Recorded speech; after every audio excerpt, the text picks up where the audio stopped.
Good day. This basic research is entitled Enhanced School Community Partnership in Modular Distance Learning at San Luis Senior High School through SCOPE program.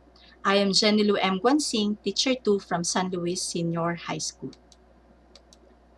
COVID-19 pandemic has brought a lot of changes in the society, including the education sector. The Department of Education issued DepEd Order No. 12 Series of 2020 or adoption of the Basic Education Learning Continuity Plan for school year 2020-2021 in light of the COVID-19 public health emergency last June 19, 2020. This is the department's answer to ensure continuity of learning despite the current situation and in consideration of the safety and health protocols being imposed.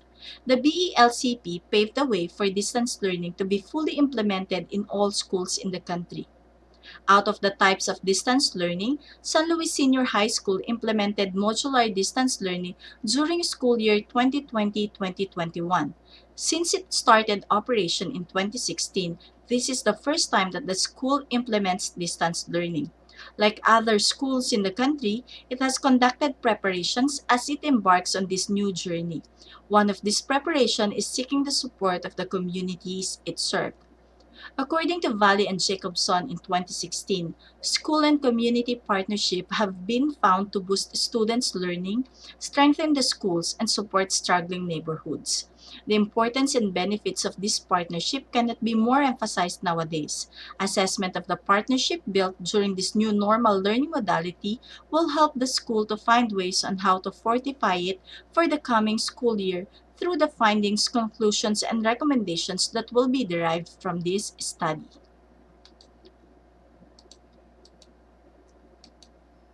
This study was conducted to determine the partnership built between San Luis Senior High School and the communities it served during the implementation of modular distance learning school year 2020-2021. Specifically, it sought answers to the following questions. First, is the extent of community participation in the implementation of modular distance learning? Second, what is the extent of school participation in the implementation of modular distance learning? Third, is there a significant difference between the extent of community participation and school participation? Fourth, what are the challenges encountered in the partnership between the school and the community? And fifth, what program may be proposed to enhance the partnership between the school and the community? Descriptive method of research was employed in this study since it aims to determine the school-community partnership during the implementation of modular distance learning.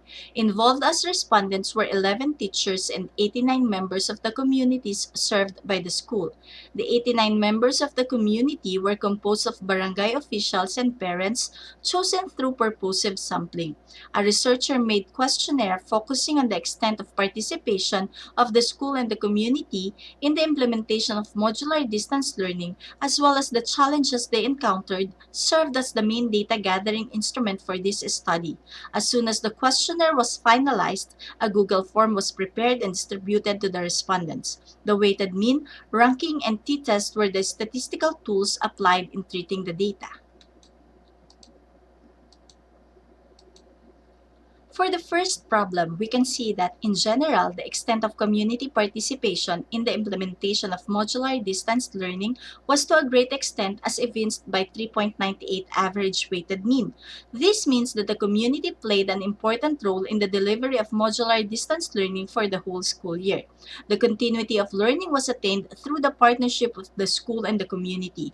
In the words of Kemp in 2017, this partnership is essential for learners to achieve their full potential. Community collaboration with the school supplements the learning opportunities provided to the learners. Next, for the second problem, as a whole, the school participation in the implementation of modular distance learning was to a great extent as shown by the average weighted mean of 4.31. This emphasized the important role played by the school, particularly its teachers, toward the success of implementing distance learning. The teachers must show their commitment and dedication to combat the enormous challenge presented by the pandemic and this new modality. Next, the findings revealed that there was no significant difference between the extent of community participation and school participation in the implementation of modular distance learning. This was supported by the computed t-value of 1.49, which was less than the critical value of 1.943 at 0.05 level of significance using 6 degrees of freedom. This led to the acceptance of the null hypothesis. This suggested that the respondents have the same perception and the extent of participation of the school and the community in the implementation of modular distance learning. There is a need to work hand in hand to attain the goal, which is the continuity of learning amidst the COVID-19 pandemic. As stated by Valley and Jacobson in 2016, this partnership between the school and community can help a lot in terms of enhancing students' learning, strengthening the school, and helping struggling neighborhoods.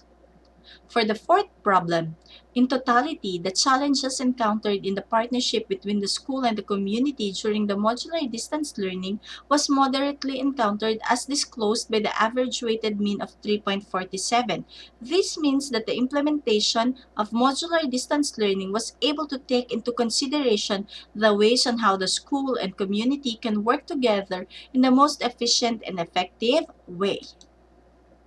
So based on the findings and conclusions drawn in this study, the researcher proposed SCOPE or School Community Partnership Enhancement Program to further heighten the said partnership in delivering modular distance learning.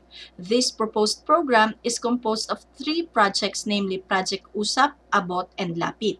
For Project USAP or Unified School and Parents, aims to amplify the relationship between the school and parents by organizing a monthly open forum to address the concerns, queries, and suggestions of the learners and their parents. For Project Abot or Approaching the Barangay Officials Together, the goal is to boost community support through a more established relationship with the local government units, specifically with the barangays served by the school, reaching out to them for activities and projects that will help the school in the delivery of modular distance learning is part of this project. This will also push for Memorandum of Agreement or Memorandum of Understanding between the school and the barangays to have a more formal agreement. Project LAPIT or Linkage and Access to Partners in Town is concerned with initiating projects that will encourage collaboration between the school and other stakeholders such as but not limited to business enterprises or companies, health personnel, non-governmental organizations, community groups or organizations, and concerned citizens. This can be done through tapping the linkages of the school administrators and teachers within the town. This project will be promoted through the school's social media pages. Webinars dealing with school community partnership in light of the new normal will be organized as well. Based on the findings of the study, the following conclusions were made. First, community participation in the implementation of modular distance learning was to a great extent. Second, school participation in the implementation of modular distance learning was to a great extent. Third, there was no significant difference between the extent of community participation and school participation in the implementation of modular distance learning.